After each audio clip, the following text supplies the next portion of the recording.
ജനത മതേതരത്വത്തിലും ജനാധിപത്യത്തിലുമുള്ള ആ നാടിന്റെ അചഞ്ചലമായ വിശ്വാസം ഊന്നിപ്പറഞ്ഞിട്ട് ഏതാനും ദിവസങ്ങളെ ആയിട്ടുള്ളൂ. പാലക്കാട് എന്ന് പറയുമ്പോൾ ഞങ്ങൾ ഇവിടെ ഇരിക്കുന്ന പാലക്കാട്ടുകാർക്കൊക്കെ പലരും പല ഭാഷ പല രീതിയിൽ മലയാളം പറയുന്നവരാണ്. പ്രസിഡന്റിന്റെ മലയാളം ആയിരിക്കില്ല ഞാൻ പറയുന്ന മലയാളം. ഞാൻ വള്ളുവനാട്ടുകാരനാണ്. കല്ലടിക്കോട് മുതൽ അങ്ങാടിപ്പുറം വരെ അല്ലെ നീളുന്ന വള്ളുവനാടിന്റെ ഭാഗമാണ് ഞങ്ങൾ. പ്രസിഡന്റ് വരുന്ന നെന്മാറ ഭാഗത്തു നിന്നാണ്. അവിടെ ഏട്ടൈ എന്നാണ് വിളിക്കുന്നത്, ഞങ്ങൾ ഏട്ടോ എന്നാണ് വിളിക്കുന്നത്. പാലക്കാട് ടൗണിൽ ഒരു മലയാളം വേറെയാണ്, കിഴക്കൻ പാലക്കാടിന്റെ ഒരു മലയാളം വേറെയാണ്, ഒറ്റപ്പാലത്തിന്റെ അല്ലെങ്കിൽ വള്ളുവനാടിന്റെ ഒരു മലയാളം വേറെയാണ്. പല വിധത്തിലുള്ള സ്വാധീനങ്ങൾ പാലക്കാടിന്റെ മലയാളത്തിലുണ്ട്. പക്ഷെ പാലക്കാട്ടുകാർക്ക് പൊതുവെ തേര് എന്ന് പറയുന്നത് ഒരു വികാരമാണ്. അതെല്ലാവർക്കും അങ്ങനെയാണ്. പാലക്കാട് തേര് മാത്രമല്ല, പാലക്കാട് ആഘോഷങ്ങളുടെ ഒരു നാടാണ്. പട്ടാമ്പി നേർച്ച മുതൽ ചെനക്കത്തൂർ പൂരം മുതൽ പാലക്കാട്ട് തേര് മുതൽ നെന്മാറ വല്ലങ്ങി വേല അല്ലെ, അങ്ങനെ എത്രയോ എത്രയോ ആഘോഷങ്ങളുടെ നാടാണ് പാലക്കാട് എന്ന് പറയുന്നത്. ആ പാലക്കാട്ടിൽ നിന്നാണ് ഞാനും വന്നിട്ടുള്ളത്. ഞാൻ ഇന്ന് റിയാദ് എയർപോർട്ടിൽ വന്നിറങ്ങുന്ന സമയത്ത് എനിക്കൊരല്പം ദേഷ്യം തോന്നി പ്രസിഡന്റിനോട്. കാരണം പ്രസിഡന്റിനോട് ഞാൻ എനിക്ക് വിൻഡോ സീറ്റ് വേണമെന്ന് പറഞ്ഞിരുന്നു. ഞാൻ എയർപോർട്ടിൽ പോയ സമയത്ത് എനിക്ക് വിൻഡോ സീറ്റും ഇല്ല, ഞാൻ 5ാമത്തെ റോയിലായിരിക്കുന്നു. ഞാൻ അവരോട് പറഞ്ഞിട്ട് എനിക്ക് 1ാമത്തെ റോയിലേക്ക് വരണം. അപ്പോൾ എങ്ങനെയെങ്കിലും എനിക്ക് വിൻഡോ സീറ്റ് വേണമെന്നൊരു ആഗ്രഹം ഉണ്ടായിരുന്നു. ആ ആഗ്രഹത്തിനൊരു കാരണമുണ്ട്. കാരണം ഒരു 20 വർഷക്കാലം മുമ്പ്, 20 അല്ല 22, 23, 24 വർഷക്കാലം മുമ്പ് മുംബൈയിൽ നിന്ന് ഒരു സുപ്രഭാതത്തിൽ ഒരു പുലർച്ചെ ഉയർന്നു പൊങ്ങിയിട്ടുള്ള ഒരു എയർ ഇന്ത്യ വിമാനത്തിന്റെ വിൻഡോ സീറ്റിലിരുന്ന് ഒരു 21 വയസ്സുകാരൻ റിയാദിലേക്ക് വന്നിട്ടുണ്ട്. അന്ന് ഈ റിയാദിൽ എയർപോർട്ടിൽ എന്നെ സ്വീകരിക്കാൻ എനിക്ക് പരിചയമുള്ള ഒരാൾ പോലും ഉണ്ടായിരുന്നില്ല. ഞാൻ ഈ എയർപോർട്ടിലേക്ക് പുറത്തേക്ക് നോക്കുന്ന സമയത്ത് അതുവരെ കാണാത്തൊരു കാഴ്ചയാണ്. ചുറ്റും വലിയ മണലാരണ്യത്തിലേക്കാണ് വന്നിട്ട് ഈ ഫ്ലൈറ്റ് ലാൻഡ് ചെയ്യുന്നത്. വലിയ ആശങ്കയുണ്ടായിരുന്നു. കാരണം സൗദി അറേബ്യയെ കുറിച്ച് കേട്ട വാർത്തകൾ മാത്രമാണ്, കേട്ട കാര്യങ്ങൾ മാത്രമാണ്. അറബി അറിയില്ല. ആകെപ്പാടെയുള്ള ധൈര്യം ക്രിക്കറ്റ് കമന്ററി കേട്ട് പഠിച്ച ഹിന്ദിയും ഇംഗ്ലീഷും കൈവശമുണ്ട് എന്നുള്ളതായിരുന്നു. ഇവിടെ വന്ന് റിയാദിൽ ഇറങ്ങിയിട്ട് ആദ്യത്തെ 2-3 മാസക്കാലം ഏതൊരു പ്രവാസി ആദ്യമായിട്ട് റിയാദിൽ വന്നിറങ്ങുമ്പോൾ, സൗദിയിൽ വന്നിറങ്ങുമ്പോൾ അനുഭവിക്കുന്ന എല്ലാ ബുദ്ധിമുട്ടുകളും അനുഭവിച്ച് തന്നെയാണ് ഞാൻ മുന്നോട്ട് പോയത്. എനിക്ക് തോന്നുന്നത് ഞാൻ വന്നിട്ട് ആദ്യത്തെ 1 മാസമോ 2 മാസമോ മുമ്പാണ് തിരുവോണം വരുന്നത്. അപ്പോൾ ഞാൻ ഗൾഫിലേക്ക് പോരാണ്ടായ കാരണം എന്ന് പറയുന്നത് വീട്ടില് പട്ടിണി ഉണ്ടായിട്ടോ ദാരിദ്ര്യം ഉണ്ടായിട്ടോ ഒന്നുമല്ല, എൻ്റെ കയ്യിലിരിപ്പ് കൊണ്ടാണ്. കാരണം ഞാനൊന്നും വല്ലാതെ രാഷ്ട്രീയ പ്രവർത്തനം നടത്തി നാട്ടിൽ അത്യാവശ്യം കണ്ണിലെ കരടായപ്പോൾ അമ്മ എങ്ങനെയെങ്കിലും ഇവൻ ഇവിടെ നിന്ന് പോയാൽ മതി എന്ന ഒരു സാഹചര്യത്തിലേക്ക് എത്തിയപ്പോഴാണ് എൻ്റെ ഒരു കൂട്ടുകാരന് വന്ന വിസയിൽ ഞാൻ ഇങ്ങോട്ട് പോരുന്നത്. അപ്പോൾ നാട്ടിൽ അത്യാവശ്യം അമ്മ ഒരു പ്രധാന അധ്യാപികയായിരുന്നു, അച്ഛൻ കേന്ദ്ര സർക്കാരിൽ ജീവനക്കാരനായിരുന്നു. സാമാന്യം ജീവിക്കാൻ പറ്റുന്ന സാഹചര്യം വീട്ടിലുണ്ട്. പക്ഷെ വീട്ടിൽ നിൽക്കാൻ പറ്റാത്ത സാഹചര്യം. നമ്മുടെ അറബിക്കഥ സിനിമയിൽ ശ്രീനിവാസനെ യാത്രയാക്കുന്നില്ലേ, ആ ജയിലിലാണ് എന്നെ പെരിന്തൽമണ്ണ മുനിസിപ്പാലിറ്റിയുടെ മുമ്പിൽ നിന്ന് നമ്മുടെ അക്ബർ ട്രാവൽസിന്റെ ബെൻസി ട്രാവൽസിന്റെ ബസ്സിൽ ബോംബെയിലേക്ക് യാത്രയാക്കുന്നത്. ബോംബെയിൽ വന്നിട്ട് 1 മാസം കിടന്നു. പിന്നെയാണ് വിസ സ്റ്റാമ്പ് ചെയ്യുന്നത്. വിസ സ്റ്റാമ്പ് ചെയ്തിട്ടാണ് റിയാദിലേക്ക് വന്നിറങ്ങുന്നത്. അപ്പൊ ഞാൻ റിയാദിൽ വന്നിറങ്ങിയിട്ട് ആദ്യത്തെ 2 മാസത്തിനുള്ളിലാണ് തിരുവോണം വരുന്നത്. അപ്പൊ എൻ്റെ അച്ഛൻ്റെ അമ്മയുടെ വിചാരം റിയാദ് സൗദി അറേബ്യ എന്നൊക്കെ പറഞ്ഞാൽ അവർ ഈ ടി-വിയിലൊക്കെ ഏഷ്യാനെറ്റിലൊക്കെ കണ്ടിട്ടുള്ളത് ദുബായിലത്തെ ഓണം. ദുബായിലത്തെ ഓണം എന്നൊക്കെ പറഞ്ഞാൽ അല്ലെ, മീഡിയക്കാർ കൊടുക്കുന്ന ഓണം എന്ന് പറഞ്ഞാൽ പ്രവാസികൾ, നല്ല കാശുള്ള ആളുകൾ, ഗംഭീര പരിപാടികൾ, സിനിമാ താരങ്ങളുടെ പരിപാടി നടക്കുന്നു, വലിയ ഷോകൾ നടക്കുന്നു, വലിയ ഓണാഘോഷം നടക്കുന്നു. അങ്ങനെയുള്ള ഒരു സ്ഥലത്താണ് ഞാൻ വന്നിട്ടുള്ളത് എന്നാണ് എൻ്റെ പാവം അമ്മയുടെ അച്ഛൻ്റെ ഒക്കെ വിചാരം. അപ്പൊ തിരുവോണ ദിവസം ഞാൻ താമസിക്കുന്നത് ഈ ഹൈൽബുറൂദ് ഏരിയയില് ഒരു മധുര ഹോട്ടൽ ഉണ്ടായിരുന്നു തമിഴന്മാരുടെ. ആ ഹോട്ടലില് അവരുടെ കൂടെ അവരുടെ റൂമിലാണ് ഞാൻ താമസിച്ചിരുന്നത്, ബെഡ് ഷെയർ ചെയ്തിട്ട്. അപ്പോൾ തിരുവോണ ദിവസം രാവിലെ ഉച്ച കഴിഞ്ഞപ്പോ അമ്മ വിളിക്കുകയാണ്. വീട്ടിൽ നിന്ന് അമ്മയും അച്ഛനും വിളിച്ചു. എന്നിട്ട് അമ്മ ചോദിച്ചു, ഉണ്ണി ഇന്ന് തിരുവോണാണ്, നിനക്ക് അവിടെ സദ്യയൊക്കെ കിട്ടുന്നുണ്ടാവൂലേ? അപ്പൊ സത്യം പറഞ്ഞാൽ എനിക്ക് ഭയങ്കര വിഷമായി. ആദ്യത്തെ വന്നിട്ടൊരു 2 മാസം കൊണ്ട് നമ്മൾ ഈ വീടിൽ ഒരു ഗൃഹാതുരത അനുഭവിക്കുന്ന ഒരു കാലമാണല്ലോ. വന്നു തുടങ്ങിയ ആ ദിവസം ഒരു തിരിച്ചു പോകേണ്ട ദിവസം എന്നാണെന്ന് എണ്ണി തുടങ്ങും, ഇനി എത്ര ദിവസം ബാക്കിയുണ്ടെന്നുള്ളത്. അങ്ങനെ എണ്ണി തുടങ്ങുന്ന ഒരു സമയമാണ്. കുറെ കഴിഞ്ഞ പിന്നെ എണ്ണൽ അവസാനിപ്പിക്കും. അപ്പൊ ഞാൻ പറഞ്ഞു, ഇവിടെ വിഷമിക്കേണ്ട, ഇവിടെ സദ്യയുണ്ട്, ഓണുണ്ട്, ഗംഭീര പരിപാടിയാണ്, നിങ്ങൾ സന്തോഷമായിട്ട് കഴിച്ചോളൂ എന്ന് പറഞ്ഞു. അവര് വിളമ്പി വെച്ചിട്ടാണ് എന്നെ വിളിച്ചത്. അവര് ഭക്ഷണമൊക്കെ കഴിച്ചു. ഞാന് ആ തമിഴന്മാരുടെ റൂമില് എൻ്റെ ബെഡില് തലേണയിൽ മുഖം അമർത്തി പിടിച്ച് കരഞ്ഞു. ഒരു 4 മണി വരെയെങ്കിലും ഞാൻ കരഞ്ഞു കിടന്നിട്ടുണ്ട്. ഒന്നും കഴിച്ചില്ല, ഒന്നും കഴിക്കാൻ തോന്നുന്നില്ല. തിരുവോണം ദിവസമാണ്, ആദ്യമായിട്ടാണ് തിരുവോണം ദിവസം വീട്ടിൽ അച്ഛൻ്റെ അമ്മയുടെ ഒപ്പമില്ലാതെ പോകുന്നത്.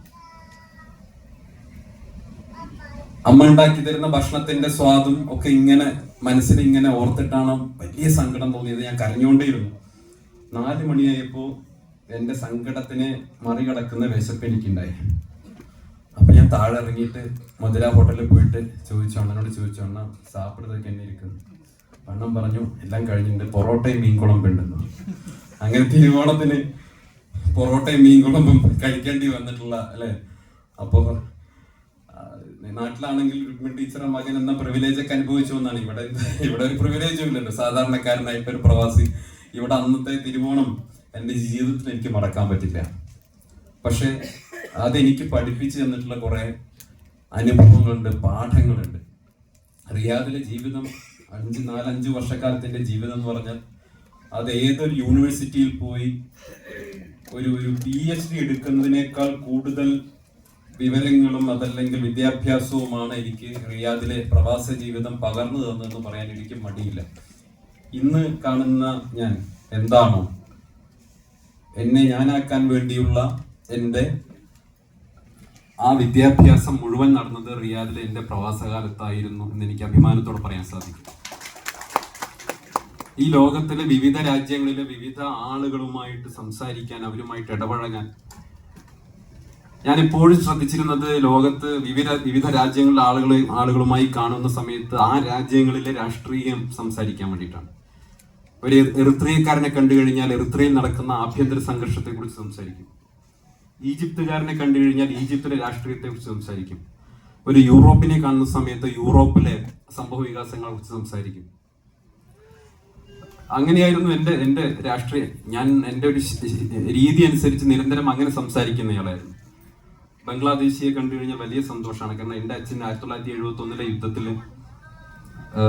ബംഗ്ലാദേശിനെ സ്വാതന്ത്ര്യമാക്കാൻ വേണ്ടിയിട്ട് യുദ്ധത്തിൽ പങ്കെടുത്ത ആളാണ്. അച്ഛന് വാർ മെഡലൊക്കെ കിട്ടിയിട്ടുണ്ട്. എനിക്ക് ഇവരെ കാണുമ്പോൾ വലിയ സന്തോഷമായിരുന്നു, വലിയ സ്നേഹമായിരുന്നു. കുറച്ച് കഴിഞ്ഞപ്പോഴാണ് വേണ്ടി വരുന്നത് അത് മനസ്സിലായത്. കാരണം കൂടെ ഒരാളുണ്ടായിരുന്നു, എൻ്റെ കമ്പനിയിൽ തന്നെ ഒരാള് ഉണ്ടായിരുന്നു. അപ്പൊ അങ്ങനെയുള്ള ആളുകൾ, അപ്പൊ നമുക്ക് അവിടെ നിൽക്കുന്ന സമയത്ത് പാകിസ്ഥാനി എന്ന് പറഞ്ഞാൽ വലിയ ശത്രുവായിട്ട് നമുക്ക് ഫീൽ ചെയ്യും. പക്ഷെ ഇവിടെ കാണുന്ന സമയത്ത് ഭായ് സാബ് എന്ന് പറഞ്ഞിട്ട് ഏറ്റവും സന്തോഷത്തോടെ സ്നേഹത്തോടെ അല്ലേ. നമുക്ക് പ്രത്യേകിച്ച് വ്യത്യാസം തോന്നില്ല. അതിർത്തികൾ എന്നൊക്കെ പറഞ്ഞാൽ മനുഷ്യനുണ്ടാക്കുന്നതാണ്, അതിലപ്പുറമാണ് മാനവികമായിട്ടുള്ള ബന്ധം എന്ന് മനസ്സിലാവുന്നത് പലപ്പോഴും ഇവിടെ വരുന്നതാണ്. ജീവിതത്തിൽ അങ്ങനെ നമ്മളുണ്ടാക്കി കൊടുത്ത രാജ്യം അല്ലെങ്കിൽ നമ്മൾ സ്വതന്ത്രമാക്കി കൊടുത്ത രാജ്യത്തെ ആളേക്കാൾ കൂടുതൽ ഒരു പക്ഷെ നമ്മൾ ശത്രുപക്ഷത്ത് കാണുന്ന ആ രാജ്യത്തുള്ള ആള് നമ്മളെ സ്നേഹത്തോടു കൂടി പലപ്പോഴും സമീപിക്കുന്ന കാഴ്ചയും റിയാദിൽ വെച്ചിട്ടാണ് ഉണ്ടായത്. അപ്പോഴാണ് നമ്മുടെ ലോക വീക്ഷണം മാറുന്നത്.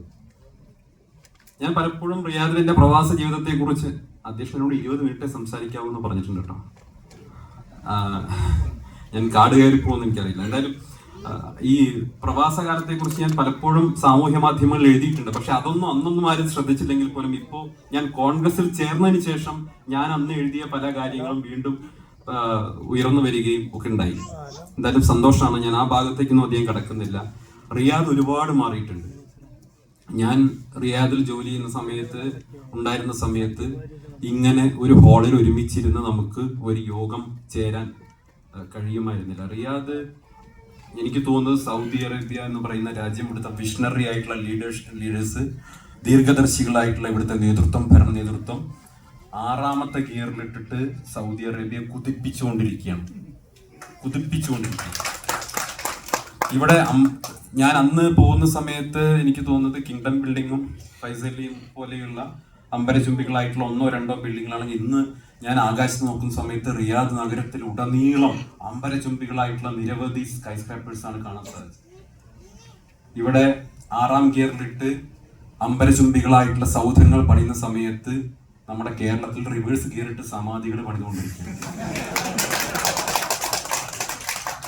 ഇതാണ് വ്യത്യാസം. റിവേഴ്സ് ഗിയറിൽ സമാധി പണിതുകൊണ്ടിരിക്കുകയാണ്. എങ്ങോട്ടാണ് കേരളം പോകുന്നത് നിങ്ങൾ ആലോചിച്ചു. ഞങ്ങളുടെ നാട്ടിലിപ്പോൾ പാലക്കാട് തേരെന്ന് പറഞ്ഞു. പാലക്കാടിന്റെ മനസ്സമാധാനം കളയാൻ വേണ്ടിയിട്ട് പുതിയൊരു പരിപാടി വരുന്നുണ്ട്. കണ്ടില്ലേ? നിങ്ങൾ വായിച്ചല്ലേ? ഞങ്ങളുടെ കുട്ടികൾ മുഴുവനെ കാൾട്രായി അടിച്ച് നടന്നോട്ടെ എന്ന് കരുതിയിട്ട് മുഖ്യമന്ത്രി അവിടെ പുതിയ മദ്യനിർമ്മാണ കമ്പനിക്ക് അനുമതി കൊടുത്തിരിക്കുകയാണ്.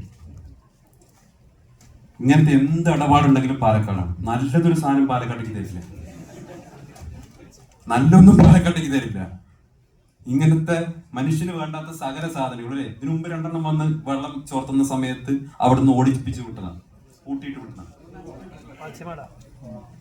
പേരൊന്നും പറയുന്നത് ഇവിടെ പുതിയൊരു സംഭവം ഇറങ്ങിയിട്ടുണ്ടെന്ന് കേട്ടോ. അത് കൊണ്ടുവരാൻ പറഞ്ഞിട്ടുണ്ട് എന്നോട് ചില ആളുകൾ. അപ്പൊ ഞാൻ പറയുന്നത് ഇത് മുഴുവൻ പാലക്കാട്ടേക്കാണ് തരുന്നത്, ഈ വേണ്ടാത്ത കാര്യങ്ങൾ മുഴുവൻ. പാലക്കാട് ജനങ്ങൾ കുടിവെള്ളം ഇല്ലാതെ ബുദ്ധിമുട്ടാണ്. അപ്പോഴാണ് വെള്ളം കുടിച്ചോട്ടെ എന്ന് എഴുതിയിട്ട് ഈ സാധനം തന്നിരിക്കുന്നത്. നമ്മുടെ ബഹുമാനപ്പെട്ട പ്രതിപക്ഷ നേതാവ് വളരെ ശക്തമായ രീതിയിൽ ഇതിനെതിരായിട്ടുള്ള പ്രതിഷേധം ഉയർത്തി അദ്ദേഹം ആരോപണമായിട്ട് ഇത് കൊണ്ടുവന്നു. എങ്ങനെയാണ്, ഏത് മാനദണ്ഡ പ്രകാരമാണ് പാലക്കാട് ഇപ്പോ വർഷങ്ങൾക്ക് ശേഷം മദ്യനിർമ്മാണത്തിന് ഒരു ഫാക്ടറി കൊടുക്കാൻ എങ്ങനെയാണ് സംസ്ഥാന സർക്കാരിന് സാധിക്കുന്നത്? പ്രതിപക്ഷ നേതാവ് വളരെ ഗൗരവകരമായിട്ടുള്ള ഒരു രാഷ്ട്രീയ ചർച്ചയ്ക്കാണ് തുടക്കം കുറിച്ചത്. ബഹുമാനപ്പെട്ട വി ഡി സതീശൻ ഇന്നലെ ഈ വിഷയം ഉയർത്തിയതിനു ശേഷം കേരളം ഇപ്പോൾ അത് ചർച്ച ചെയ്യുകയാണ്. ഞാൻ ഇങ്ങനെ വാർത്ത കേട്ടപ്പോൾ പ്രതിപക്ഷ നേതാവാണ് പറയുന്നത് ഇത് ഒയാസിസ് ബ്രൂവറീസ് എന്ന് പറഞ്ഞൊരു സ്ഥാപനമാണ്, മധ്യപ്രദേശിൽ നിന്നുള്ള കമ്പനിയാണ്. അത് കേട്ടപ്പോഴേ എൻ്റെ മനസ്സിൽ ചില തോന്നലുകൾ ഉണ്ടായി. എന്തോ എൻ്റെ മനസ്സിൽ ചിലപ്പോൾ ചില തോന്നലുകൾ ഉണ്ടാവും. 6th സെൻസ് എന്നൊക്കെ പറയില്ലേ. ഞാൻ അപ്പം തന്നെ ഇരുന്നിട്ട് സെർച്ച് ചെയ്തു. ഞാൻ ഈ കമ്പനികളുടെ പേര് കേട്ട് അപ്പം അതിൻ്റെ ഡയറക്ടർമാരാരാ നോക്കും. ഗൂഗിളിൽ പോയിട്ട് സെർച്ച് ചെയ്ത സമയത്ത് ഒരു മനുഷ്യന്റെ പേര് കണ്ടു. തപ്പിപ്പോയ സമയത്ത് ഞാൻ മനസ്സിൽ എന്താണോ കരുതിയത് അത് തന്നെ സംഭവിച്ചു. ആ കമ്പനി എന്ന് പറയുന്നത് എൻ്റെ പഴയ പാർട്ടിയുമായി അഭേദ്യമായ ബന്ധമുള്ള കമ്പനിയാണ്. നേരത്തെ NDAയുടെ ഭാഗമായിരുന്ന അകാലിദളിന്റെ MLA ആണ് കമ്പനിയുടെ മുതലാളി. ഉത്തർപ്രദേശിലെ മുഖ്യമന്ത്രി യോഗി ആദിത്യനാഥുമായി അടുത്ത ബന്ധമുള്ള ആളാണ് ഈ കമ്പനിയുടെ മുതലാളി. അപ്പൊ ഞങ്ങളുടെ പാലക്കാട്ടുകാർക്ക് വെള്ളം തരാൻ വേണ്ടി പുതിയ കമ്പനി തുടങ്ങിയിട്ടുള്ളത് വാസ്തവത്തിൽ CPMന്റെ മാത്രം കമ്പനിയല്ല, അതൊരു CPM BJP സംയുക്ത സംരംഭമാണ്. CJP സംരംഭമാണ് പാലക്കാട് ഇപ്പോൾ വന്നിട്ടുള്ള പുതിയ മദ്യനിർമ്മാണ കമ്പനി. പല ആളുകളും എന്നോട് ചോദിച്ചു, എന്തിനാണ് ഈ BJP വിട്ടിട്ട് നിങ്ങൾ കോൺഗ്രസിൽ പോയത്? BJP വിട്ടിട്ട് ഇന്ത്യയിൽ ഇത്രയും സ്വാധീനമുള്ള പണത്തിന്റെ കൊഴുപ്പുള്ള ഒരു പാർട്ടി 10-18 സംസ്ഥാനങ്ങൾ ഭരിക്കുന്നു, രാജ്യം ഭരിക്കുന്നു. അവിടുന്ന് പോയാൽ മിനിമം കേരളം ഭരിക്കുന്ന ഒരു പാർട്ടിയിലേക്ക് പോകണ്ടേ? പോയിരുന്നെങ്കിൽ അടുത്ത 1-1.5 വർഷക്കാലം ഈ സർക്കാർ അവസാനിക്കുന്നത് വരെ ഏതെങ്കിലും പ്രധാനപ്പെട്ട ഒരു പദവിയിൽ ഇരിക്കാമായിരുന്നല്ലോ. എന്തു വേണമെങ്കിലും സാധിച്ചു തരുമായിരുന്നല്ലോ. അതിന് കഴിയുന്നൊരു സംസ്ഥാന സർക്കാർ ഇപ്പൊ CPMന്റെ കയ്യിലല്ലേ ഉള്ളത്, നിങ്ങൾക്ക് CPMൽ പോകാമായിരുന്നില്ലേ എന്ന് ചോദിച്ചു. അപ്പൊ എൻ്റെ ഒരു സുഹൃത്തുണ്ട്, ആള് സഖാവാണ്. മൂപ്പര് എന്നോടൊരു കാര്യം പറഞ്ഞു, സന്ദീപേട്ട നിങ്ങൾ കോൺഗ്രസ് പോയത് നന്നായി. എന്തേ മോനെ അങ്ങനെ പറയാന്ന് വെച്ചപ്പോ മൂപ്പര് പറഞ്ഞു, അല്ല സന്ദീപേട്ട നിങ്ങളെങ്ങാനും CPMൽ പോയിരുന്നെങ്കിലേ ഈ ബാലൻ K നായരെ പഠിച്ചിട്ട് TG രവിയുടെ വീട്ടിലേക്ക് ഓടിക്കയറി ജയഭാരതിയുടെ അവസ്ഥയാവും. രണ്ടും ഒന്നല്ലേ?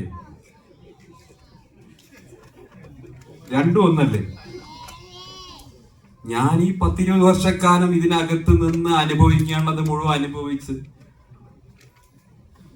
അവര് പറയാൻ പറഞ്ഞ കാര്യങ്ങൾ മുഴുവൻ പറഞ്ഞ് നാട്ടുകാരെ മുഴുവൻ വെറുപ്പും സമ്പാദിച്ച അവസാനം ആ BJP വിട്ട് CPM പോയി കഴിഞ്ഞാൽ എന്ത് മാറ്റാനുള്ളത്? വിയ്യൂർ സെൻട്രൽ ജയിലിൽ നിന്ന് കണ്ണൂർ സെൻട്രൽ ജയിലിലേക്ക് മാറ്റം കിട്ടിയത് പോലെ ഉണ്ടാവും. 20 വർഷം ജീവപര്യത്തെ അനുഭവിച്ച ഒരാൾക്ക് മോചനല്ലേ വേണ്ടത്? തൃശ്ശൂര് സെൻട്രൽ ജയിലിലും കിട്ടുന്നു ജയിൽ ചപ്പാത്തിയും ചിക്കൻ കറിയും. അതേ സാധനം തന്നെയാണ് കണ്ണൂർ സെൻട്രൽ ജയിലിലും കിട്ടുക. രണ്ടും ഒന്നാണ്. എനിക്ക് വേണ്ടത് മനസ്സമാധാനമായിരുന്നു. ആ മനസ്സമാധാനം കിട്ടാൻ വേണ്ടിയിട്ടാണ്,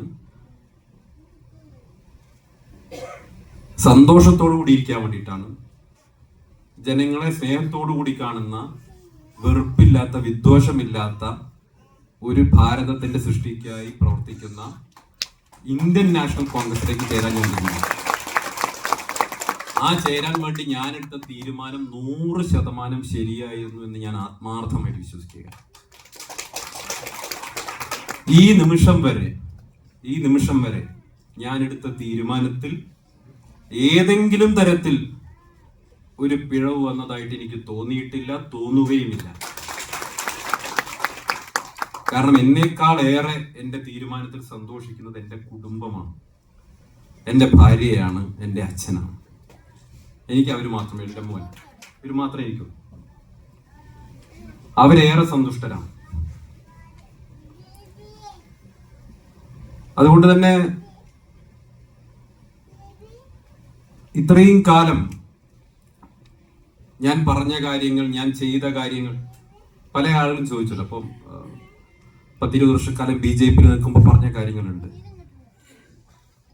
ആ പറഞ്ഞ കാര്യങ്ങളൊക്കെ ഒറ്റ ദിവസം കൊണ്ട് നിങ്ങൾക്ക് എങ്ങനെ തിരുത്താൻ സാധിക്കുന്നു എന്നൊക്കെയാണ് ചോദിക്കുന്നത്. അവിടെയാണ് പ്രവാസ ജീവിതത്തിനിടയ്ക്ക് ഉണ്ടായ അനുഭവങ്ങളെ കുറിച്ച് ഞാൻ എഴുതിയിട്ടുള്ള പോസ്റ്റുകൾ ഇപ്പോ പൊങ്ങി വന്നപ്പോ എനിക്കതിനുള്ള മറുപടിയായി. ഞാനതിന്റെ മനസ്സിലുള്ളത് ഞാൻ പരസ്യമായിട്ട് തുറന്നു പറഞ്ഞതാണ്. പ്രവാസകാലത്ത് ഞാൻ അനുഭവിച്ച സ്നേഹം, സന്തോഷം, ഒരു പട്ടിണിക്കാലത്ത്, ഒരു നോമ്പ് കാലത്ത് പള്ളിയിൽ നിന്ന് ഭക്ഷണം കൊണ്ടുവന്നിരുന്ന എൻ്റെ പ്രിയ സുഹൃത്തിനെ കുറിച്ച്, ഒരു തണുത്ത് വിറച്ച ഒരു രാത്രിയിൽ കമ്പളി ഇല്ലാതിരുന്ന സമയത്ത് എൻ്റെ ശരീരത്തിനെ ചൂടാക്കാൻ വേണ്ടി രാവിലെ വരെ ഉറക്കം ഇല്ലാതെ എൻ്റെ കാൽപാദത്തിന് അടിയിൽ തിരുമ്മി തന്നിട്ടുള്ള എൻ്റെ ഒരു മുസ്ലിം സുഹൃത്തിനെ കുറിച്ച് ഞാൻ ആ കാലത്ത് എഴുതിയിട്ടുണ്ട്.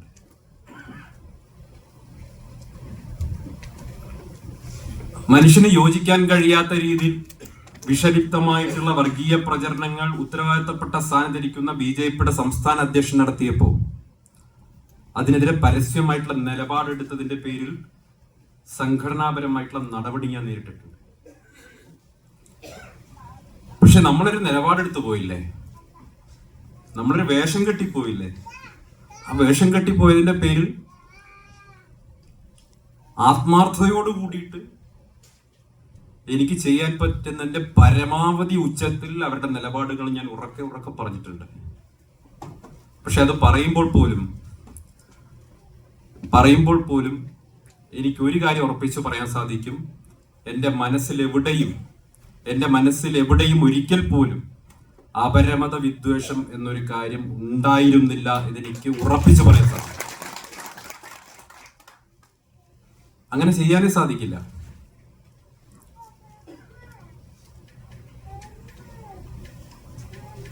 ഞാൻ ഇറങ്ങിപ്പോകുന്നത് വളരെ നന്നായി എന്ന് ഇപ്പൊ അടുത്ത ദിവസങ്ങളിലെ വാർത്തകൾ വായിക്കുമ്പോൾ എനിക്ക് വീണ്ടും തോന്നിപ്പോവുകയാണ്.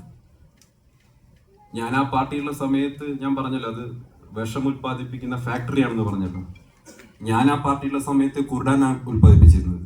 കുർഡാൻ ഇപ്പൊ PC ജോർജ് വന്നപ്പോ സൈനഡായി മാറിയിട്ടുണ്ട്. അപ്പൊ അതുകൊണ്ട് തന്നെ ഞാൻ ഇറങ്ങിപ്പോകുന്നത് വളരെ നന്നായി എന്നുള്ള കാര്യം അവര് തന്നെ വീണ്ടും ആവർത്തിച്ച് തെളിയിച്ചുകൊണ്ടിരിക്കുന്നു. ഇപ്പൊ ഇദ്ദേഹം പറഞ്ഞു, സോഷ്യൽ മീഡിയയിൽ പോസ്റ്റ് ഷെയർ ചെയ്തപ്പോൾ അതിന്റെ അടിയിൽ വരുന്ന കമന്റുകളെ കുറിച്ച് പറഞ്ഞു. ഞാൻ ആ കമന്റുകൾ പലതും കാണാറുണ്ട്. ആ കമന്റുകൾ എന്നെ ബാധിക്കാറേ ഇല്ല. എന്നെ ആരെങ്കിലും വ്യക്തിപരമായി അസഭ്യം പറയുകയോ ആക്ഷേപിക്കുകയോ ഒക്കെ ചെയ്താൽ അതൊന്നും എന്നെ ബാധിക്കുന്ന വിഷയമേ അല്ല. എന്നെ ആരെങ്കിലും പുകഴ്ത്തിയാൽ ഞാൻ പിണറായി വിജയനെ പോലെ സുഖിക്കുന്നയാളുമല്ല. ആരെങ്കിലും എന്നെ പുകഴ്ത്തി ഒരു പാട്ട് എഴുതി കഴിഞ്ഞാൽ പാട്ട് പാടിക്കോട്ടെ എന്ന് വിചാരിക്കുന്നയാളല്ല. എന്നാൽ ആരെങ്കിലും കയറി അസഭ്യം പറഞ്ഞാൽ അവരോട് ഒരു തരത്തിലുള്ള വൈരാഗ്യം മനസ്സിൽ സൂക്ഷിക്കുന്ന ആളല്ല. ഈ കഴിഞ്ഞ ദിവസം എൻ്റെ ഭാര്യയെ കുറിച്ച് ബോഡി ഷേമിങ് നടത്തിയിട്ടും ഭാര്യയെ ആക്ഷേപിക്കുന്ന രീതിയിലും ഒക്കെ പല വീഡിയോകളൊക്കെ എൻ്റെ പഴയ പാർട്ടി പ്രവർത്തകർ ചെയ്തിട്ടുണ്ടായിരുന്നു. എൻ്റെ കുടുംബത്തെ 84 വയസ്സുള്ള എൻ്റെ അച്ഛൻ്റെ സാമൂഹ്യ മാധ്യമ അക്കൗണ്ടിൽ കയറിയിട്ട് ആക്ഷേപിച്ചിരുന്നു. അവർക്കും എൻ്റെ ഭാര്യയുടെ കുടുംബത്തിനൊക്കെ കുറച്ച് വിഷമം ഉണ്ടായിട്ടുണ്ട്. ഈ ഇദ്ദേഹം പറഞ്ഞ പോസ്റ്റിനടിയിൽ, ഇൻസ്റ്റാഗ്രാം പോസ്റ്റിനടിയിൽ വന്ന ഒരു കമന്റ് മിനിഞ്ഞാന്ന് രാത്രി ഞാൻ നോക്കുന്ന സമയത്ത് വളരെ ഒറിജിനൽ പ്രൊഫൈൽ എന്നാണ് തെറി എഴുതിയിരിക്കുന്നത്. ഞാൻ അത് പ്രൊഫൈലിൽ കയറി നോക്കിയ സമയത്ത് അദ്ദേഹത്തിന്റെ കുടുംബവുമായിട്ടൊക്കെ നിൽക്കുന്ന ഫോട്ടോ ഒക്കെ ഇട്ടിട്ടുണ്ട്. അപ്പൊ ഞാൻ ഒരു വീഡിയോ എടുത്തിട്ട് ഇൻസ്റ്റാഗ്രാമിലെ മെസ്സേജിൽ പോയിട്ട് അദ്ദേഹത്തിന് പോസ്റ്റ് ചെയ്ത് കൊടുത്തു. താങ്കൾ ആരാണെന്ന് എനിക്കറിയില്ല, താങ്കൾ കുറെ കാലമായി തെറി ഇങ്ങനെ അസഭ്യവർഷം നടത്തിക്കൊണ്ടിരിക്കുന്നു, ഞാൻ നിയമപരമായ നടപടി സ്വീകരിക്കാൻ വേണ്ടി ആലോചിക്കുകയാണ് എന്ന് പറഞ്ഞിട്ട് ഒരു മെസ്സേജ് അയച്ചു. ഞാൻ ഈ മെസ്സേജ് അയക്കാൻ വേണ്ടി തുറന്നപ്പോഴാണ് മെസ്സേജിലും അയാൾ എന്നെ തെറി അയച്ചിട്ടുണ്ട്. ഞാനിത് ഇട്ടതിന് ശേഷം രാവിലെ കുറച്ച് കഴിഞ്ഞപ്പോൾ എനിക്ക് ഫോൺ കോളുകൾ വന്നുകൊണ്ടേയിരിക്കുകയാണ്. ഞാൻ ആ സമയത്ത് അത് എടുത്തില്ല. കുറച്ച് കഴിഞ്ഞപ്പോൾ ഈ വിദ്വാനാണ് വിളിക്കുന്നത്. എന്നിട്ട് പറഞ്ഞു, സന്ദീപേട്ട തെറ്റുപറ്റിപ്പോയി, നിങ്ങളൊന്നും ചെയ്യരുത്, എന്നോട് ക്ഷമിക്കണം. ഞാൻ പറഞ്ഞു, നിങ്ങൾ എന്തിനാണ് എന്നെ എങ്ങനെ അസഭ്യം വിളിച്ചത്? നിങ്ങൾക്ക് എന്നോട് എതിർപ്പുണ്ടെങ്കിൽ നിങ്ങൾ എന്തിനാണ് എന്നെ എങ്ങനെ അസഭ്യം വിളിക്കേണ്ട കാര്യം എന്താണ്? തെറി വിളിക്കുന്ന കാര്യം അത് നിങ്ങളുടെ പ്രൊഫൈലിൽ നിന്ന്, ഒറിജിനൽ പ്രൊഫൈൽ, നിങ്ങളുടെ ഫാമിലി ഫോട്ടോക്കുള്ള പ്രൊഫൈലിൽ നിന്ന് കയറിയിട്ടല്ലേ തെറി വിളിക്കുന്നത്. ഫേക്ക് ഐ ഡി ഉണ്ടാക്കിയിട്ട് സാധാരണ BJP-ക്കാർ ചെയ്യുന്ന പോലെ ചെയ്താൽ പോരെ. അപ്പൊ മൂപ്പര് പറയാണ്, ഇല്ല സന്ദീപേട്ട, വിഷമം കാരണമാണ് 2020 കോവിഡ് വന്ന സമയത്ത് ഒരു കേസിൽ നിന്ന് നിങ്ങളാണ് എന്നെ രക്ഷപ്പെടുത്തിയത്, നിങ്ങൾ എന്നെ ഒരുപാട് സഹായിച്ചിട്ടുണ്ട്. ശരി, സഹായിച്ചുള്ള പ്രത്യുപകാരമാണ് ഇപ്പൊ തെറിയായിട്ടിട്ടെന്ന് ചോദിച്ചു. ഞാൻ പറഞ്ഞു, എനിക്ക് നിങ്ങളോട് വിദ്വേഷമൊന്നുമില്ല, ഞാൻ ഒരു തരത്തിൽ നിങ്ങളെ ദ്രോഹിക്കാൻ ആഗ്രഹിക്കുന്നില്ല. പക്ഷെ അത് കണ്ട സമയത്ത് നിങ്ങളൊരു കുടുംബമായിട്ട് നിൽക്കുന്നയാളാണല്ലോ. സ്വന്തം പ്രൊഫൈലിൽ നിന്ന് കയറിയിട്ട് ഇങ്ങനെ തെറി അയക്കുന്ന സമയത്ത് നിങ്ങൾക്കും ഒരു കുടുംബം ഉണ്ടെന്നൊരു തോന്നൽ നിങ്ങൾക്ക് കൂടി ഉണ്ടായിരിക്കണം എന്നുള്ളത് കൊണ്ട് മാത്രം ആ വീഡിയോ അയച്ചാണ്. ഞാൻ എന്തായാലും നിങ്ങൾക്കെതിരെ കേസ് കൊടുക്കാനൊന്നും പോകുന്നില്ല. ഇപ്പൊ ഞാൻ കേസ് കൊടുത്താലൊന്നും കേരള പോലീസ് അറസ്റ്റ് ചെയ്യാനും പോകുന്നില്ല. ഞാൻ ഹണി റോസ് ഒന്നും അല്ലല്ലോ, ഒരു നടപടി ഉണ്ടാവാൻ പോകുന്നില്ല. അല്ല, കേസ് കൊടുത്താൽ നടപടി ഉണ്ടാകണം. തെറ്റ് ചെയ്താൽ തെറ്റ് തന്നെയാണ്. ഹണി റോസ് പരാതി കൊടുത്തു, നടപടി ഉണ്ടായി, നമ്മൾ സ്വാഗതം ചെയ്യുന്നു. ശക്തമായ നടപടി വേണ്ടതാണ്. അങ്ങനെ ഒരാളെയും സൈബർ ഇടത്തിൽ ആക്രമിക്കാൻ പാടില്ല, മോശമായിട്ട് പറയാൻ പാടില്ല. ഹണി റോസിന് മാത്രമല്ല, നമ്മുടെ എല്ലാ അമ്മ പെങ്ങന്മാർക്കും കേരളത്തിൽ അതേ നീതി കിട്ടണം എന്നുള്ളതാണ് നമ്മൾ ആഗ്രഹിക്കുന്നത്.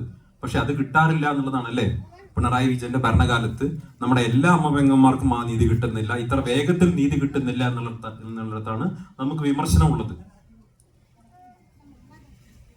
പ്രിയപ്പെട്ടവരെ, അതുകൊണ്ട് ഞാൻ പറയുന്നത്, ഞാൻ BJP-യിൽ നിന്ന് പോകുന്നു, കോൺഗ്രസിൽ ചേരാനെടുത്ത തീരുമാനം അത് 100% ശരിയായിരുന്നു എന്ന ഉറച്ച ബോധ്യം എനിക്കുണ്ട്.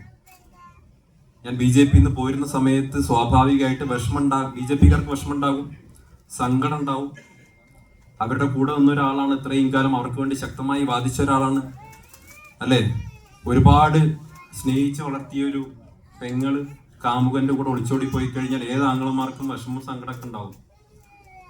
ആ വിഷമാണ് അവര് പ്രകടിപ്പിക്കുന്നത്. അവര് പ്രകടിപ്പിച്ചോട്ടെ, അതൊക്കെ അവരുടെ ഇഷ്ടം.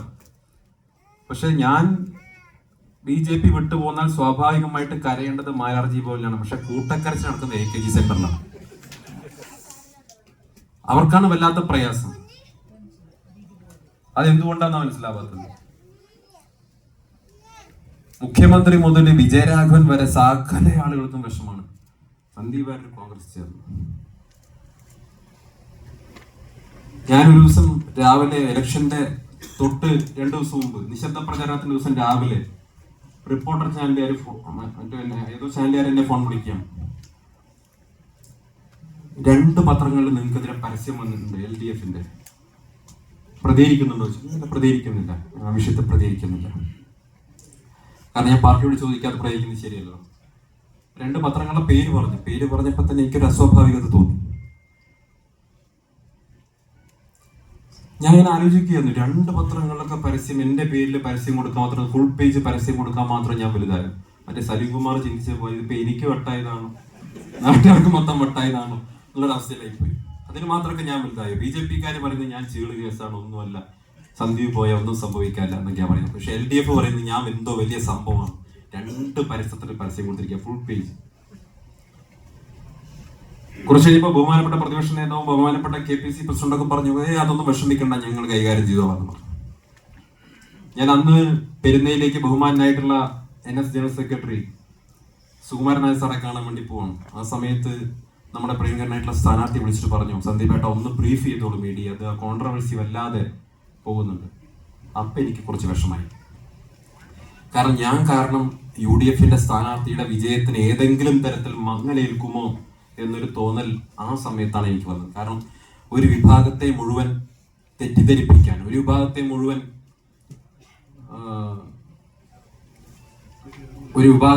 UDF-നെതിരാക്കി തിരിക്കാൻ വേണ്ടി നടന്ന ബോധപൂർവമായ പരിശ്രമത്തിന്റെ ഭാഗമാണ് ആ പത്രപരസ്യങ്ങൾ എന്ന് സംബന്ധിച്ച് എനിക്ക് തോന്നലുണ്ടായപ്പോൾ വലിയ ആശങ്കയുണ്ടായി. അങ്ങനെയാണ് എറണാകുളത്ത് വെച്ച് ഞാൻ മാധ്യമങ്ങളെ കാണുന്നത്. അപ്പോൾ മാധ്യമങ്ങളെ കാണുന്ന സമയത്ത് ഞാൻ വലിയ വികാര വിക്ഷുബ്ധതയോട് കൂടിയിട്ടാണ് മാധ്യമങ്ങളെ കാണുന്നത്. എനിക്ക് വലിയ വിഷമമുണ്ടായി. കാരണം 2 പതിറ്റാണ്ട് കാലം ഞാൻ പറഞ്ഞ കാര്യങ്ങളെ മുഴുവൻ പാടെ തിരസ്കരിച്ചുകൊണ്ട്, ആ പ്രത്യയശാസ്ത്രത്തെ പൂർണ്ണമായും തള്ളിപ്പറഞ്ഞുകൊണ്ട് ജനാധിപത്യ ചേരിയിലേക്ക് ഞാൻ വന്നപ്പോൾ ഞാൻ പറഞ്ഞതും പറയാത്തതുമായ കാര്യങ്ങൾ പലതും വ്യാജമായിട്ടുള്ളത് പോലും എടുത്തു വെച്ച് പരസ്യം കൊടുത്തൊരു വിഭാഗത്തെ തെറ്റിദ്ധരിപ്പിക്കാൻ ശ്രമം നടത്തിയിരിക്കുന്നു. അതിനെതിരായിട്ടുള്ള വലിയ വൈകാരികമായിട്ടുള്ള ഒരു സിറ്റുവേഷനിലൂടെയാണ് ഞാൻ കടന്നുപോയത്. അവിടെ വെച്ച് മാധ്യമങ്ങളോട് നിങ്ങൾ ആ വീഡിയോ കണ്ടിട്ടുണ്ടാകും, ഞാൻ മാധ്യമങ്ങളോട് സംസാരിച്ച സമയത്ത് വലിയ വിഷമത്തിലായിരുന്നു. ഞാനിങ്ങനെ പറഞ്ഞു വരുന്ന സമയത്താണ് പ്രവാസ ജീവിതത്തിൽ എവിടെയോ ഏതോ കാലത്ത് എൻ്റെ വായനയിലൂടെ കടന്നുപോയ ഖലീഫ ഉമറിനെ കുറിച്ച് എൻ്റെ വായിൽ ആ സമയത്ത്, എൻ്റെ നാവിൽ ആ സമയത്ത് വന്നത്. ഞാൻ ആ കാര്യം പറയുന്നു. ആ കാര്യം പറഞ്ഞിട്ട് ഞാൻ പെരുന്നയിലേക്കുള്ള എൻ്റെ യാത്ര തുടരുകയാണ്. പ്രിയപ്പെട്ടവരെ, 2 മണിക്കൂറിന് ശേഷം ആ വീഡിയോ പുറത്തു വന്നതിന് ശേഷം ആ പരസ്യം കൊടുത്ത ആളുകൾ എന്താണോ ആഗ്രഹിച്ചത് അതിന് നേരെ എതിരായ കാര്യം പാലക്കാട്ടെ ജനങ്ങൾ തീരുമാനിച്ചു കഴിഞ്ഞിരുന്നു എന്നുള്ളത്. ആരെയാണോ തെറ്റിദ്ധരിപ്പിക്കാൻ ശ്രമിച്ചത്, ആരെയാണോ ഭിന്നിപ്പിക്കാൻ ശ്രമിച്ചത്, ആരെയാണോ വിദ്വേഷമിറക്കി വിട്ട് ഭിന്നിപ്പിക്കാൻ വേണ്ടി പരിശ്രമിച്ചത്, ആ മുഴുവൻ വിഭാഗങ്ങളും ഒറ്റക്കെട്ടായി UDF-ന് അനുകൂലമായി വോട്ട് ചെയ്യാനുള്ളൊരു തീരുമാനം അതോടുകൂടി എടുത്തു എന്നറിയുന്നതിൽ എനിക്ക് അതിയായ സന്തോഷമുണ്ടായി. വലിയ തോതിലുള്ള സന്ദേശങ്ങളും ഫോൺ കോളുകളുമാണ് അതിനുശേഷം വന്നത്. വലിയ സന്തോഷമാണ് ഉണ്ടായത്.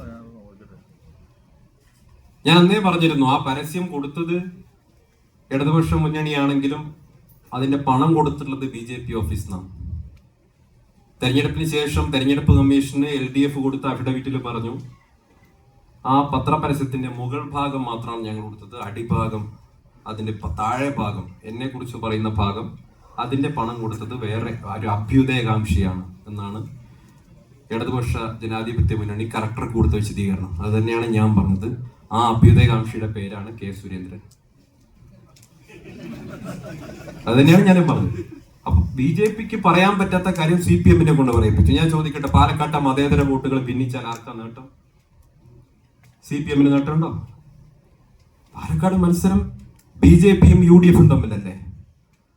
അവിടെ മതേതര വോട്ടുകൾ ഭിന്നിച്ചാൽ സ്വാഭാവികമായി നേട്ടം ഉണ്ടാകേണ്ടത് BJP-ക്കല്ലേ? അപ്പൊ BJP-ക്ക് നേട്ടം ഉണ്ടാക്കാൻ വേണ്ടി കൊട്ടേഷൻ പണിയെടുത്തത് ആരാ? ആ കൊട്ടേഷൻ പണിയെടുത്തത് നമ്മളൊക്കെ മതേതര പാർട്ടി എന്ന് വിശ്വസിക്കുന്ന CPM ആയിരുന്നു എന്നുള്ളതാണ് ഏറ്റവും ദൗർഭാഗ്യകരമായിട്ടുള്ള കാര്യം.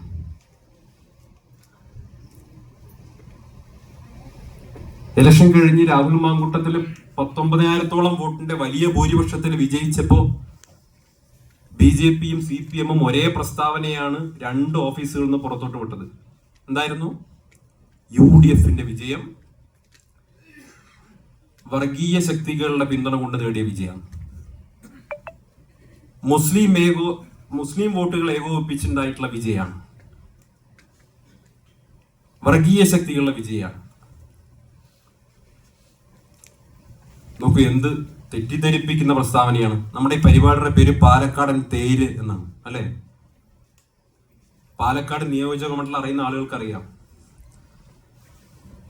അതിരാവിലെ അഗ്രഹാരത്തിന്റെ വാതിൽ തുറന്ന് അരിപ്പൊടി കൊണ്ട് കോലമെഴുതുന്ന ബ്രാഹ്മണ സമുദായം തിങ്ങിപ്പാർക്കുന്ന കൽപ്പാത്തിയിലാണ് തേര് നടക്കുന്നത്. ആ കൽപ്പാത്തിയിലെ ബൂത്തുകൾ എണ്ണിയപ്പോ രാഹുൽ മാങ്കൂട്ടത്തിൽ ഉജ്ജ്വലമായിട്ടുള്ള ലീഡാണ് നേടിയത്. RSSന്റെ ഇന്ത്യയിലെ തന്നെ ഏറ്റവും വലിയ ശക്തി കേന്ദ്രമായ വടക്കന്തറയിലും മൂത്താന്തറയിലും ഒക്കെയുള്ള പോളിംഗ് ബൂത്തിലെ വോട്ടെണ്ണിയ സമയത്ത് സാധാരണ 20-30 വോട്ട് UDFന്റെ കാൻഡിഡേറ്റിന് കിട്ടുന്ന ബൂത്തുകളിൽ 300-400 വോട്ട് കൈപ്പത്തി ചിഹ്നത്തിൽ വീണു. ചക്കാന്തറയിലെ ക്രൈസ്തവ കേന്ദ്രങ്ങളിൽ രാഹുൽ മാങ്കൂട്ടത്തിന് വലിയ മുന്നേറ്റം ഉണ്ടായി. ശരിയാണ്, മേപ്പറമ്പിലും പിരായിരിയിലും ഒക്കെ പരമ്പരാഗത UDF കേന്ദ്രങ്ങളിൽ വലിയ മുന്നേറ്റം UDFനുണ്ടായി. പക്ഷേ ഈ തെരഞ്ഞെടുപ്പ് വിജയം വാസ്തവത്തിൽ സൂചിപ്പിക്കുന്ന എന്താ? വർഗീയ വിഭജനത്തിനുള്ള CPMന്റെയും BJPയുടെയും പരിശ്രമങ്ങളെ തള്ളിക്കളഞ്ഞുകൊണ്ട് പാലക്കാട്ടെ ഹിന്ദുവും മുസ്ലിമും ക്രിസ്ത്യാനിയും ഒറ്റക്കെട്ടായി കൈപ്പത്തി ചിഹ്നത്തിൽ വോട്ട് രേഖപ്പെടുത്തി UDFനെ വിജയിപ്പിച്ചതാണ്. മതനിരപേക്ഷതയുടെ വിജയമാണ് ഉണ്ടായത്.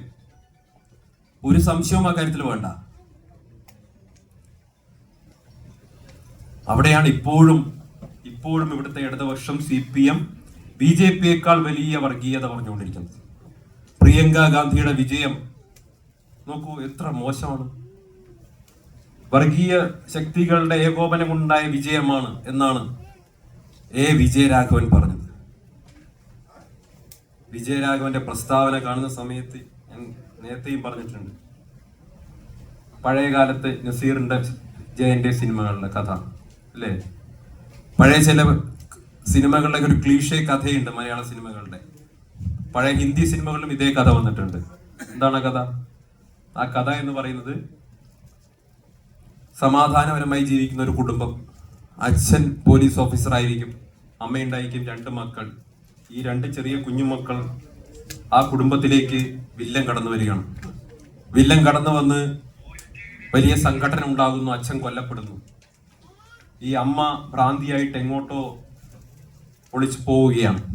ഈ 2 പിഞ്ചു മക്കൾ അവിടെ വേറെ പിരിയുകയാണ് അല്ലെ? BGM വായന അവിടെ വേറെ പിരിയുകയാണ്. വേറെ പിരിഞ്ഞ് കുറെ കാലം 2 മക്കളും 2 ലോകത്തായി ജീവിക്കുന്നു. അമ്മ ഭ്രാന്തിയായിട്ട് എവിടെയോ തെരുവുള്ള നടക്കുന്നു. ഈ 2 മക്കളുടെയും കയ്യിലുള്ള ഏക അടയാളം എന്ന് പറയുന്നത് ഒരു സോപ്പ് പെട്ടിയുടെ ഒരു അടപ്പിന്റെ ഒരു ഭാഗം ഒരു മോന്റെ കയ്യിലുണ്ടാവും, മറ്റേ ഭാഗം മറ്റേ മോന്റെ കയ്യിലുണ്ടാവും. അങ്ങനെ ഈ കഥയുടെ അന്ത്യത്തിൽ ഈ 2 പിഞ്ചു കുഞ്ഞുങ്ങൾ വളർന്ന് ഒരാൾ നസീറും ഒരാൾ ജയനുമായിട്ട് മാറിയിരിക്കുകയാണ്. ഈ കഥയുടെ അന്ത്യത്തിൽ സോപ്പ് പെട്ടി കണ്ടിട്ട് സഹോദരങ്ങൾ തമ്മിൽ തിരിച്ചറിയുകയാണ്. ജ്യേഷ്ഠ അനുജ എന്ന് പറഞ്ഞിട്ട് അവർ പരസ്പരം കെട്ടിപ്പിടിക്കുകയാണ് അല്ലേ? ഇതാണ് പഴയ കഥ. ഈ കഥയിലെ സോപ്പ് പെട്ടി ഉണ്ടല്ലോ, ഈ സോപ്പ് പെട്ടിയുടെ ഒരു ഭാഗം ഇപ്പൊ അമിത്ഷായുടെ കയ്യിലുണ്ട്, ഒരു ഭാഗം വിജയരാഘവന്റെ കയ്യിലുണ്ട്. എന്നെങ്കിലും ഒരു ദിവസം ഈ 2 കൂടി കണ്ടുമുട്ടുമ്പോഴാണ് ഇവര് ചേട്ടനും അനുജനുമായിരുന്നു എന്ന് അവർക്ക് ബോധ്യപ്പെടുക. ഒരു കുടുംബാണ്, ഒരു അമ്മ പെറ്റ അളിയന്മാരാ. മറ്റേ സലിംകുമാർ പറയുന്നത് പോലെ ഒരു അമ്മ പെറ്റ അളിയന്മാരാ. ഒരേ കാര്യങ്ങളല്ലേ പറയുന്നത്, ഒരേ കാര്യങ്ങളല്ലേ ഇവര് പറയുന്നത്. പ്രിയപ്പെട്ടവരെ, ഞാൻ ദീർഘിപ്പിക്കുന്നില്ല. ഈ വർഗീയ വിഭജനത്തിന്റെ രാഷ്ട്രീയത്തിനെതിരായിട്ടുള്ള നിലപാടാണ് കേരളം സ്വീകരിക്കാൻ ആഗ്രഹിക്കുന്നത്. കേരളം അതായിരിക്കണം സ്വീകരിക്കേണ്ടത്. ഒരു സംശയവും വേണ്ട. ഈ വരുന്ന തദ്ദേശ സ്വയംഭരണ തെരഞ്ഞെടുപ്പിലും അത് കഴിഞ്ഞാൽ നടക്കുന്ന നിയമസഭാ തെരഞ്ഞെടുപ്പിലും ഉജ്ജ്വലമായ വിജയം നേടി ഐക്യ ജനാധിപത്യ മുന്നണി കേരളത്തിൽ അധികാരത്തിൽ തിരിച്ചെത്താൻ പോവുകയാണ്. അധികാരത്തിൽ തിരിച്ചെത്താൻ പോവുകയാണ്. ഞാൻ ഇത് പറയുന്ന സമയത്ത് കോൺഗ്രസിന്റെ പ്രവർത്തകർക്ക്, ഞാൻ കണ്ട കോൺഗ്രസിന്റെ പ്രവർത്തകർക്ക് എനിക്ക് കണ്ടപ്പോൾ മനസ്സിലായ കാര്യം, കോൺഗ്രസിന്റെ പ്രവർത്തകർ ത്യാഗസന്നദ്ധതയുള്ളവരാണ്. അങ്ങേയറ്റത്തെ പ്രതിബദ്ധതയുള്ളവരാണ്. നോക്കൂ, കഴിഞ്ഞ 10 വർഷക്കാലം കേന്ദ്രത്തിൽ അധികാരത്തിലില്ലാതിരുന്നിട്ടും നീണ്ട കാലം കേരളത്തിൽ അധികാരത്തിലില്ലാതിരുന്നിട്ടും തങ്ങളുടെ നേതാക്കൾ ഓരോ ദിവസവും നിരവധിയായിട്ടുള്ള കള്ളക്കേസുകളാൽ വേട്ടയാടപ്പെട്ടിട്ടും ഈ മൂവർണ്ണക്കൊടി ഉയർത്തിപ്പിടിച്ച് ഈ പ്രസ്ഥാനത്തിനൊപ്പം ഉറച്ചു നിൽക്കാൻ തയ്യാറായിട്ടുള്ള ലക്ഷാവധി പ്രവർത്തകരുണ്ടല്ലോ, നിങ്ങൾ ഉൾപ്പെടെയുള്ള പ്രവർത്തകർ. ആ പ്രവർത്തകരാണ് ഈ പ്രസ്ഥാനത്തിന്റെ ശക്തി എന്ന് പറയുന്നത്. ഞാൻ അത്ഭുതത്തോടെ നോക്കി നിന്നിട്ടുണ്ട്. മറ്റേത് രാഷ്ട്രീയ പാർട്ടിക്കാ കഴിയും ഒരു അധികാരമില്ലാതെ ഇങ്ങനെ നിലനിൽക്കാൻ? അവിടെയാണ് രാഹുൽ ഗാന്ധി എന്ന് പറയുന്ന ഒരു മനുഷ്യനോടുള്ള വലിയ റെസ്പെക്ട്, ബഹുമാനമൊക്കെ തോന്നിപ്പോകുന്നു. ഓരോ ദിവസവും രാവിലെ ഞങ്ങൾ എണീറ്റ് കഴിഞ്ഞാൽ ഈ മനുഷ്യന് ഇന്ന് എന്ത് പറയാം എന്ന് ഗവേഷണം നടത്തിക്കൊണ്ടിരിക്കുകയാണ്. എന്തൊക്കെ പുതിയ ആക്ഷേപങ്ങൾ ചൊരിയാം. ഓരോ ദിവസവും കേന്ദ്ര ഏജൻസികളെ വിട്ട് പുതിയ കേസുകൾ ഉണ്ടാക്കുന്നു. ഇന്ത്യയുടെ വിവിധ ഭാഗങ്ങളിൽ നിരവധിയായിട്ടുള്ള കള്ള കേസുകൾ കൊടുക്കുന്നു, വേട്ടയാടുന്നു.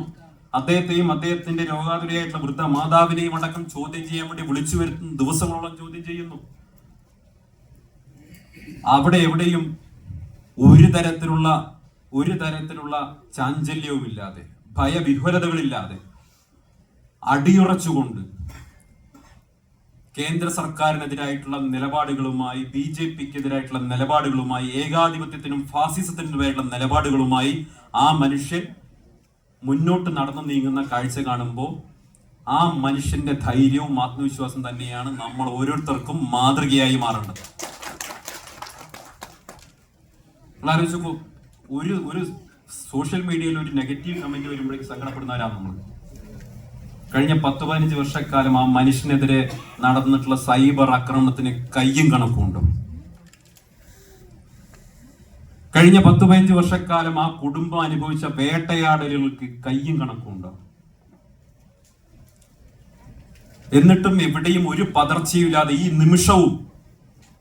നിമിഷവും നരേന്ദ്രമോദി സർക്കാരിനെതിരായിട്ടുള്ള, RSSനെതിരായിട്ടുള്ള, BJPക്കെതിരായിട്ടുള്ള രാഷ്ട്രീയം ഉറക്കെ ആ മനുഷ്യൻ വിളിച്ചു പറയുന്നുണ്ട്. എവിടെയും ഭയപ്പെടുന്നില്ല. എന്തുകൊണ്ടാണ് ഭയപ്പെടാത്തത്? രാഹുൽ ഗാന്ധി ഭയപ്പെടാത്തത് തന്റെ കയ്യിൽ തെറ്റായിട്ടൊന്നും പതിഞ്ഞിട്ടില്ല എന്നൊരു ആത്മവിശ്വാസം അദ്ദേഹത്തിനുള്ളത് കൊണ്ടാണ് അദ്ദേഹം ഭയപ്പെടാത്തത്.